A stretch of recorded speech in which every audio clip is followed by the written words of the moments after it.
ரயிலில் ஏறிவிட்ட பிறகு டிக்கெட் பரிசோதகர் கேட்டதும் வாட்ஸ்அப்பில் வந்த டிக்கெட்டையோ ஸ்கிரீன்ஷாட்டுகளையோ காட்டுவது பலருக்கும் வழக்கமாகிவிட்டது. ஆனால் அந்த பழக்கம் இனி விலை உயர்ந்த தவறாக மாறக்கூடும். குறிப்பாக முன்பதிவு செய்யப்படாத அன்ரிசர்வ்டு டிக்கெட்டில் பயணம் செய்பவர்கள் இனிமேல் அதிகாரப்பூர்வ செயலியில் உள்ள அசல் டிஜிட்டல் டிக்கெட்டை மட்டுமே காட்ட வேண்டும் என்று இந்திய ரயில்வே புதிய நடைமுறையை வலியுறுத்தியுள்ளது.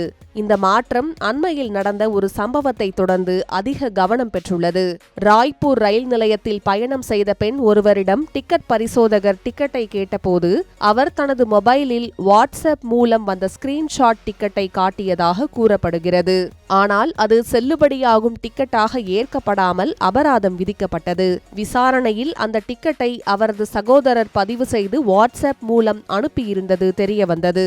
மேலும் டிக்கெட் வாங்கப்பட்ட நேரமும் ரயில் புறப்பட்ட நேரமும் பொருந்தாததால் அது விதிமுறைகளுக்கு உட்பட்டதாக இல்லை என்று அதிகாரிகள் தெரிவித்தனர். இந்த சம்பவத்திற்கு பிறகு டிஜிட்டல் டிக்கெட் சரிபார்ப்பு தொடர்பாக ரயில்வே நிர்வாகம் தெளிவான விளக்கத்தை வெளியிட்டுள்ளது.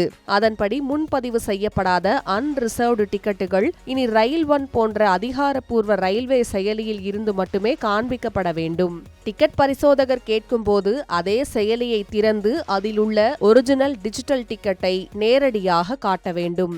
இதனால் டிக்கெட்டின் ஸ்கிரீன்ஷாட், வாட்ஸ்அப் மூலம் அனுப்பப்பட்ட நகல், புகைப்படம் அல்லது PDF வடிவிலான டிக்கெட்டுகள் செல்லுபடியாகாது என ரயில்வே தெளிவுபடுத்தியுள்ளது.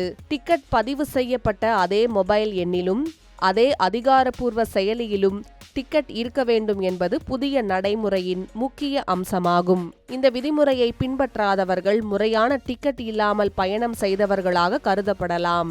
அத்தகைய சூழலில் ரயில்வே விதிகளின்படி 500 ரூபாய் முதல் அபராதம் விதிக்கப்பட வாய்ப்புள்ளதாக அதிகாரிகள் எச்சரித்துள்ளனர். ஒரே டிக்கெட்டை பலருடன் பகிர்ந்து பயன்படுத்துவது, போலியான ஸ்கிரீன்ஷாட்டுகள் மூலம் மோசடி செய்வது, டிக்கெட்டுகளை தவறாக பயன்படுத்துவது போன்ற முறைகேடுகளை தடுக்கவே இந்த புதிய சரிபார்ப்பு நடைமுறை அமல்படுத்தப்பட்டுள்ளதாக ரயில்வே நிர்வாகம் தெரிவித்துள்ளது.